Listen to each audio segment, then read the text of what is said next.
Si San Antonio de Padua nahimong modelo sa kabalaan, usas mga modelos kabalaan.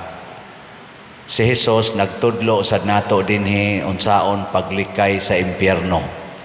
Dili lang ang atong buhat mo'y atong bantayan nga dili ta makasa sa atong buhat, apil gidi ay ang atong hunahuna, kaning atong hunahuna. Niya ang iyang mga pasubingay nga sulti diri, kung ang imong mata mo'y makahatag nimog sala, lugita. Kung ang imong kamot mo'y hinungdan nga makasaka, putla. Ang imong tiil, putla sad. Ngilingay mong tupad, ing naon sa may putluno nimo karon. Na?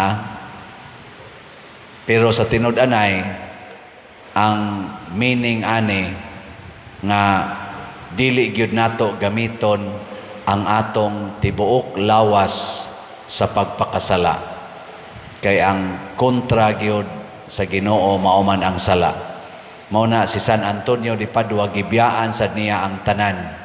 Sama ni St. Francis of Assisi nibiya sa tanan.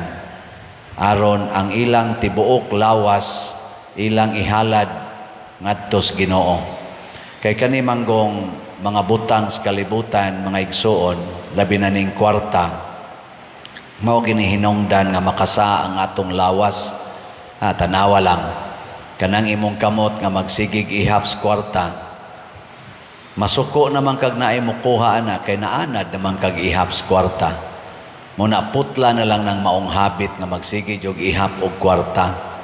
Nya kaning atong mata, magsige tagtan-aw ana mga nindot kay nimong balay, nindot nga sakyanan, nindot nga mga decorations, nindot nga mga alahas, malingaw na kay kana. Nya duna gani mo kuha ana, masuko na ka, kasa na ka sa imong mata. Nya og bana sad nay daghang kwarta, makakita man nagnindot, makapamalit sa nagnindot. Nya ang asawa bisag daghan kag kwarta di man gina mo nindot, mag-ana man ginagkabati. So mo na ang bana mo palit atong nindot katong tag 18, tag 20, ana. Nya kaning asawa nga 55, 60, wa na lami, di ana na. Mao na nga og wa kay kwarta, ang banang way kwarta di man kapalit og nindot. Mapugos og tan-aw sa asawang kuyos kayo. Di bitaw. Kaning kuan ba? Ang kanig yung attachment sa mga butang.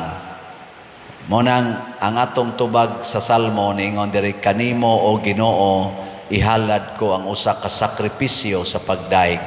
Ang atong daigon ang Ginoo ra gyud.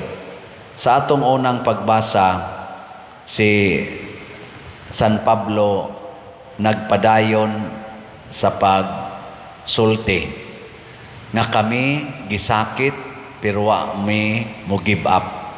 Gidaog-daog mi, gisaway mi, pero ang mga tao ganahan kay namo.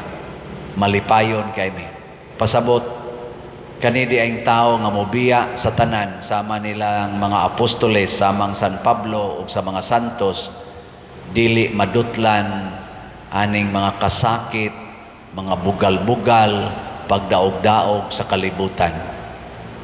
Nilingian na sa dimong tupad na musugot ra kag sigihan kag libak, ingna kuno. Di ka masuko sigihan kag libak. Di ka masuko nga daog-daogon ka. Ay dali kita masuko ana.